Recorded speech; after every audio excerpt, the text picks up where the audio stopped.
Yo, welcome to an episode of Superkick Podcast. I'm your host, Ringside P. So, I have to catch up with Smackdown and Raw. It's a 2-for-1 show, y'all. I'm going to try not to be too in-depth. Keep it moving, keep it flowing. Like water, like a stream, in a river, Before we get started, make sure you like, subscribe, share, comment, give me feedback. Check out the reels, check out the shorts, check out the TikToks, check out the Superkick store, check me out on Spotify, check me out on Chabilizers and Bumps, y'all. I also got an opening I'm gonna do an unboxing, a little unpackaging, if you will. But first, let's kick it off with Smackdown. Since we already watched Smackdown and Raw, we know who Jey Uso already chose. I don't think it was really going to be a mystery or like they're going to add too much suspense. I did like that it wasn't right after the Raw at the Rumble, right? And he came out and said who was going to choose. I wish they would have drug it out a little bit longer, but we all knew he's going to pick the ring general, man, Gunther. So we get the little, once we eat again, Jay and Cody, and they teaming up. And low key, I think Jay might be hotter, more popular superstar right now than Cody Rhodes. Though the 5 to 10 minute yeet each week, them asking him to run it back again, he running it back again. I don't know the last time I seen someone being that on fire. I don't know if it's like John Cena type of deal, or Attitude Era type of deal, or even like Hulkamania type of deal. But man, Jey Uso right now, this got to be something they got to be studied, in the future. But man, we're gonna get to a little bit later. It's gonna be a bunch of Jay. Really, pause. We'll get a little bit later with Jay and Cody later on in the show. But man, I was like, man, watching the show, where the Profits at, y'all? Where are the Street Profits? They dropped a little vignette, a little promo in the back. They pissed off. I like the energy. Now, they were saying the same thing I've been saying. I'm sick and tired of them getting so close to the tag team championships and something happening. Someone interfering. Them kind of getting screwed over and overlooked or whatever. They angry about their spot. They want the smoke. I want the smoke too. I think we all want the smoke. Smokey the Bear, you gotta go sit down, baby, because the Street Profits are up and they want the smoke. So let's get it. I'm pretty sure the Profits can be DIY, and then they probably run through. Would it be heel or face? And you know what? I'm tired of turning heel or face, y'all. I want just like, yo, we just out here, just get into it. And if you like what we do, like it. If you don't like what we do, don't like it. But we ain't out here purposely trying to depict heel activity, or babyface activity. We out here just trying to get how we live, yo. The great thing about SmackDown is Jimmy Uso, man. The Jimmy Uso hand cracks me up every time when he's talking to people. They had the triple threat, him, Drew McIntyre, LA Knight. To see who's going to get to the Elimination Chamber. And I think that's another thing too. I think a lot of this is so obvious. We know CM Punk gonna be in the chamber. John Cena already called his shot, so we know he gonna be in the chamber. Had to figure that once they named this triple threat that Drew McIntyre was gonna be in the chamber. But I did like that they included LA Knight in the thing, because they got this little tension, this little friction or whatever from Royal Rumble, and I like a little bit of truth or whatever, or if it's a work or whatever the case may be, or spilling over into blending and blurring reality, right? And it comes out, he does his thing, not his typical spill, and then it's like a heartfelt match. It's like, man, if you gotta cry as a man, go in here and cry, man, and then you ain't gotta feel ashamed for yourself. But Drew McIntyre, you've been crying too much, and he goes into it, and he's like, oh wait, I forgot to do my stuff. I forgot to get my stuff in. And just a callback to what they said about Drew McIntyre and how LA Knight ruined his elimination in his spot because he was too busy trying to get his moves in, right? I like that. I like that Claymore BFT combination. I feel sorry for Jimmy Uso, but we knew Drew McIntyre was gonna win. And now it's just like we got to think about what the total outlook of this chamber gonna be. Who gonna win? Why are they going to win? Who do you guys want to win, right? We still got one more spot. Yeah, we got that triple threat between Braun Strowman. Why are all the matches on SmackDown triple threats? We got Braun Strowman, Jacob Fatu, and Damian Priest in the triple threat to see who's going to go to that spot in the chamber. I think Braun Strowman and Jacob Fatu going to count each other out because they already got beef. So I think Damian Priest, but I guess Braun Strowman will get the pin. He gonna take the pinfall. So continuing on, we get the matchup the face-to-face between Charlotte Flair and Tiffany Stratton. And this is another thing to where, just like Jey Uso, we knew that Jey was going to pick Gunther. And that it just made the most sense. It doesn't make sense for him to pick Cody Rhodes. And just like when Charlotte came back, I've been calling it for months now. I call when Tiffany going to cash in. And it's going to be her and Charlotte Flair. And it's the Vac versus the Rookie.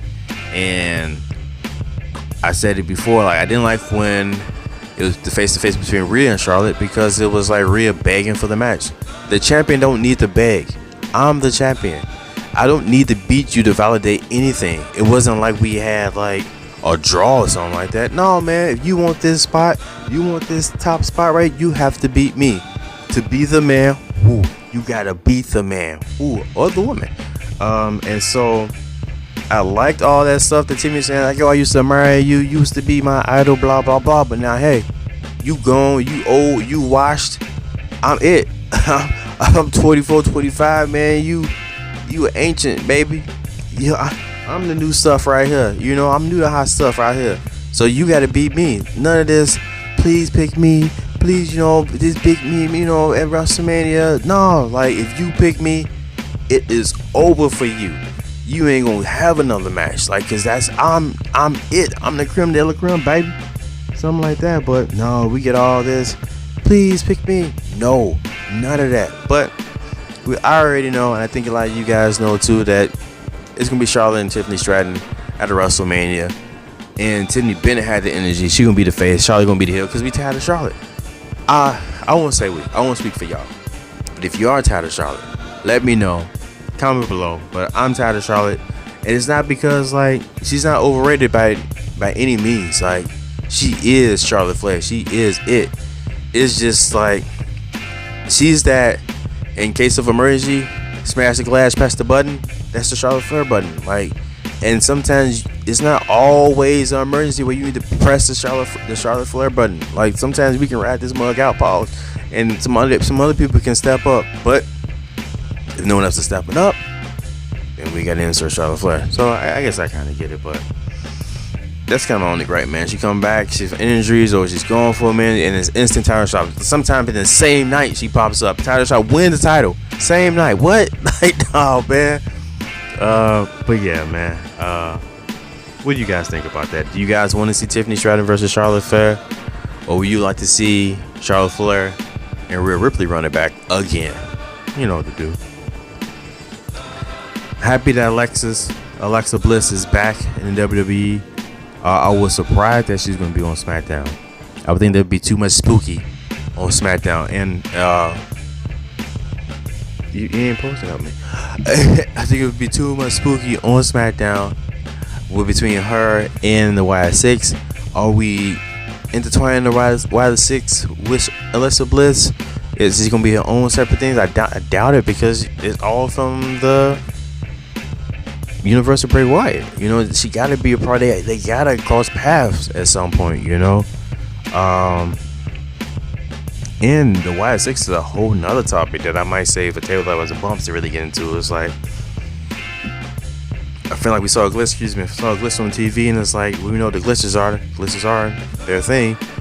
And now it's like, what are we going to do? What are they doing with the YS6, right? Hopefully something.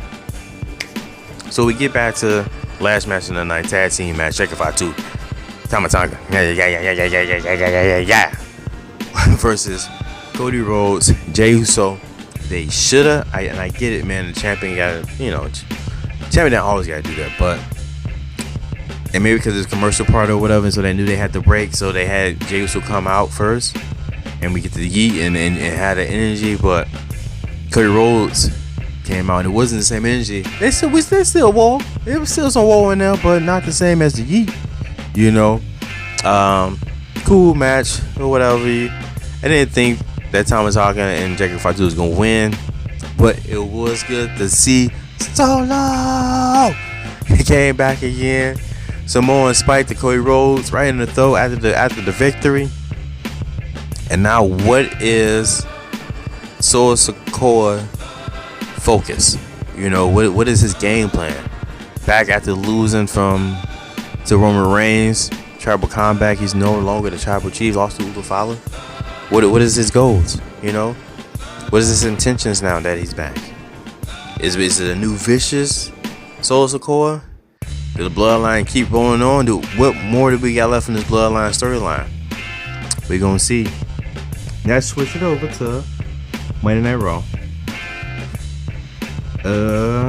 We get to day in Tennessee. Like I said, energy crazy. They got me. Jey Uso comes out, kicked to the show. Everyone yeeting like crazy. They running it back again. But then when I think about it, the camera angle switched, and it was a weird camera angle from like some dude behind some dude in the third row who wasn't yeeting. Get him out of the building. And then that's, you know, Jey Uso just lands on his back because it's Gunther. Gunther came out, and I don't think this was necessary. A beg from Gunther. He told you, like, yo, if you choose me fighting you ain't gonna do nothing for my legacy. That is the insult right there, and it could be true. It could possibly be true, but I like that from the heel, right? Is that type of energy, like, yo, I'm not begging you to pick me. Like, we already been seeing how this went. This ain't gonna do nothing for me. But when I really look at it, Gunther needs Jey. Gunther needs Jey. Even though this still isn't Gunther's story, he's a part of a bigger story right now, and it helps him out to have a face like Jey, someone on this level with energy and the crowd behind him to go against. You know, this is Rocky versus the Russian dude, man, Dragunov, man. Like, this is what it is, like, and this is the WrestleMania matchup that we all knew was gonna happen. This is what makes the most sense. So that's why Gunther needs Jey right now, and that's cool. I think I kind of look forward to this match, man. Highlight of the night, with Gunther coming out, taking off his jacket and smacking some kid in the face with it. Pow! Like a slingshot, man, straight to the face with the jacket. But man, Gunther came back in and powerbombed Jey like 2 or 3 times, and Jey said, "You know what? I shouldn't be doing this. It's probably stupid of me, but yo, it's me and you, WrestleMania." Gunther came down like he's pissed off that you chose me. Why would he choose you after you've been beating him down? Of course, he wants to get his revenge. You know, it would have been, if they would have played this out a little bit more.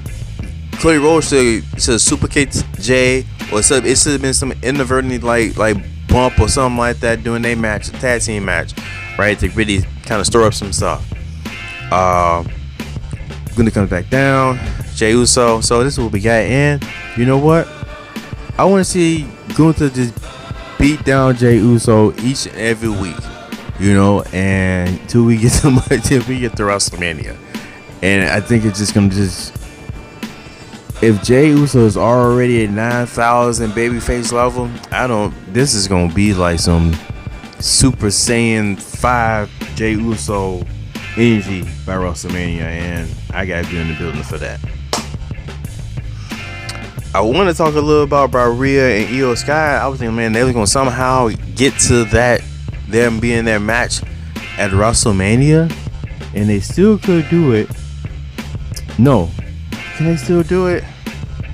I don't know if they still could do it, because they go, I don't know if they can still do it. I thought that would be the matchup. When I look at the women that's currently in, are we gonna get Bianca and Jake? Are we gonna get Bianca and Rhea at WrestleMania? That's not a big enough bill. That's not a big enough bill between those two. They got to be next year. Excuse me. So what that mean that here I go trying to do the science. The Jade Cargill come back at Elimination Chamber and cost Bianca the match. Possibly. Then who comes out of the chamber? More would be revealed, right? I still want to see. I don't know. I guess I'm kind of hyped for Io and Rhea. You know, that's them after the Elimination Chamber. You know, I think I kind of want to see them at Mania, but we'll get to that later, right? We'll find out about that later on. What we really want to get into is, man, I didn't get to that match. That's my match of the night. I'm gonna talk about Bayley and Lyra Valkyria, right? They qualified for Elimination Chamber. I think this was a totally stupid idea, right? Lyra, your IC champion. You trying to build up the championship, make the champion look dominant in a way, you know. Put some momentum behind her. What do you do? Put in a match against Bayley to qualify for the Elimination Chamber, and they go back and forth. And it's a decent match, right? They trying to bring it tonight, especially after my match of the night, right?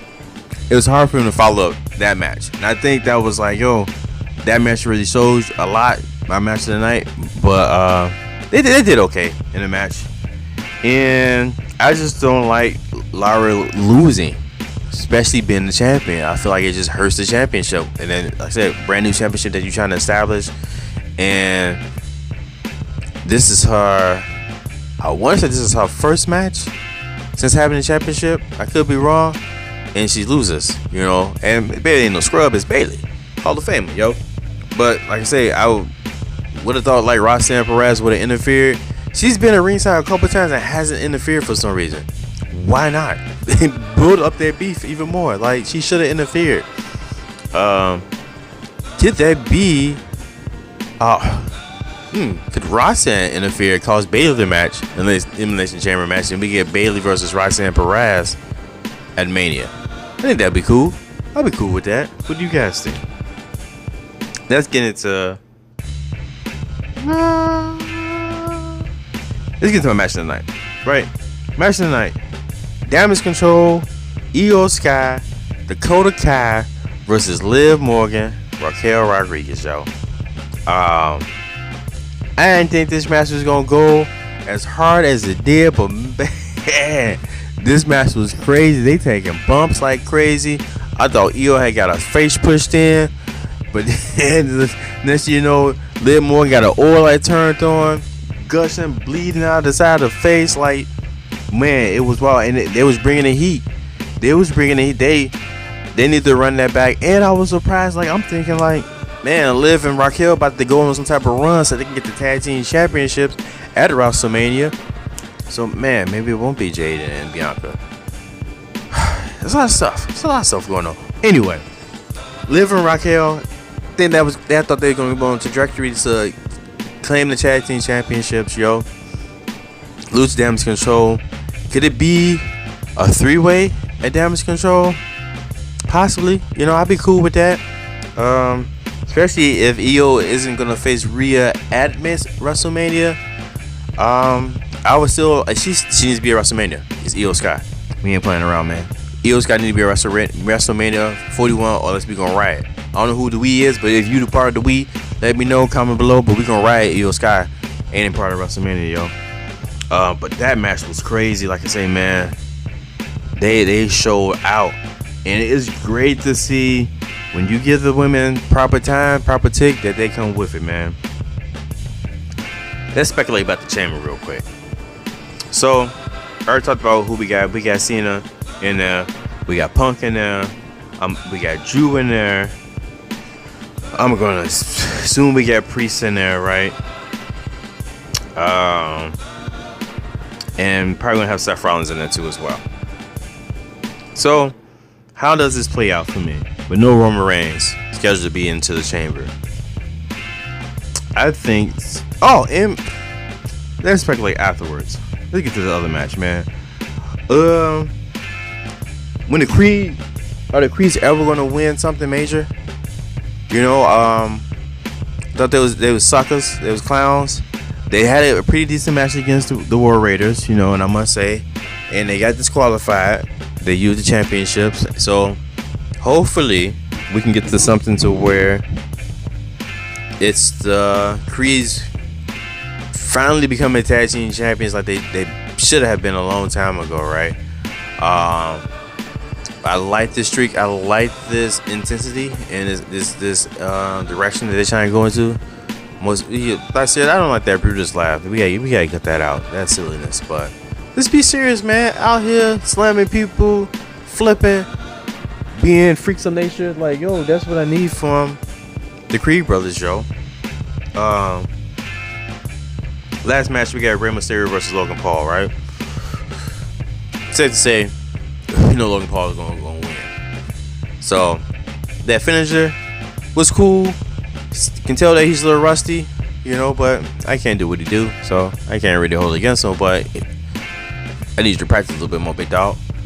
So finisher, beat Rey Mysterio, and Netflix, man, or WWE, both of you guys. Why is the show ending in like 2.5 hours? That's good for me because I be tired, but I feel like I'm getting less wrestling because it's more commercials. And then I thought you guys wasn't bound by time constraints, so why did New Day come out and then attack Rey Mysterio and the show called off? Y'all run the credits. What are we doing? What did we do? What are we paying this subscription for? Huh? What are we paying this? Some of us are paying like $25.99 a month for this. We got commercials. We ain't got a full show. It's cutting off. What? No. Fix it now, right? Anyway, let's speculate about the chamber so I can get this out early, right? So, John Cena, CM Punk, Drew McIntyre, Seth Rollins, and I'm going to assume it's going to be Damian Priest. You know what? That last spot don't even really matter, really, for this case. I think I got Cena winning the chamber, and this time I think I have it planned out.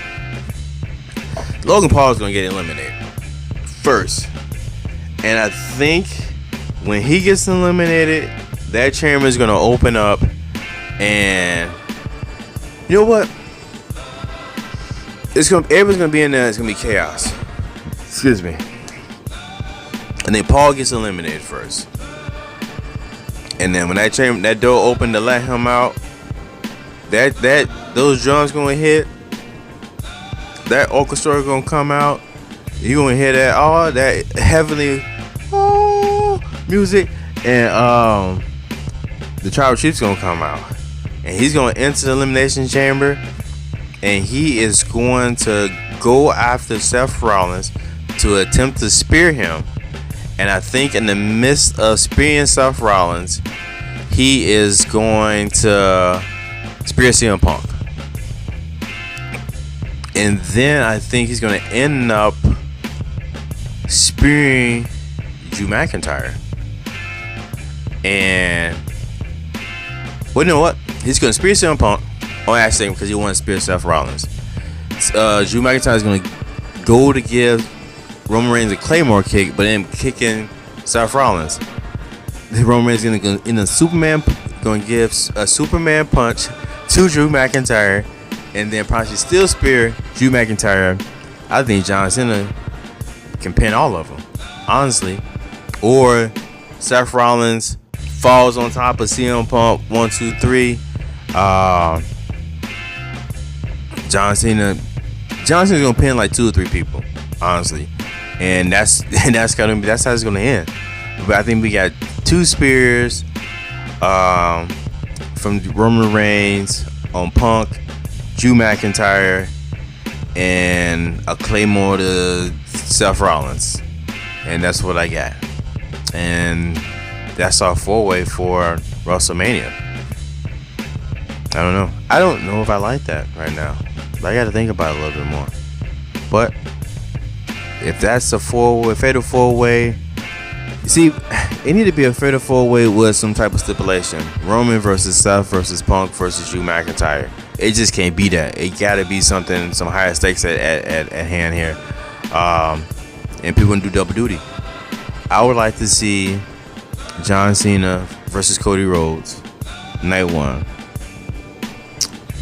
Then also that Fatal 4-Way night 1. Winner of the Fatal 4-Way moves on to night 2. Cody versus whoever won the Fatal 4-Way in night 2. And we go from there. I think Punk wins the Fatal 4-Way. Proceeds on to night 2. He beats Cody Rhodes in night 2. And this sends Cody Rhodes over the edge. And so I think it would be better just with John Cena. Or you know what? I think John Cena John Cena beats Cody Rhodes night 1. And then CM Punk wins and beats John Cena night 2. It's gonna be crazy. It might not make sense, but that's what we do over here, man. We speculate. And sometimes we speculate a little crazy. So yeah. I don't want to draw this on too long, but what do you guys think? How do you guys think WrestleMania, the main events, play out? Let me know. Comment below. Till next time. Hope I didn't take up too much of you guys' time, but you're still here. Thank you. I appreciate it. Check out the Superkick store. It's cold. Buy a hoodie for yourself, for your mom, for your dog, for your guy, for your girl, for your boy, whatever it is, for your fish. Till next time, man. Hit that subscribe button. Give a cookie cutter to that subscribe button. Like, share, give me feedback, man. And hey, man, adios. Peace.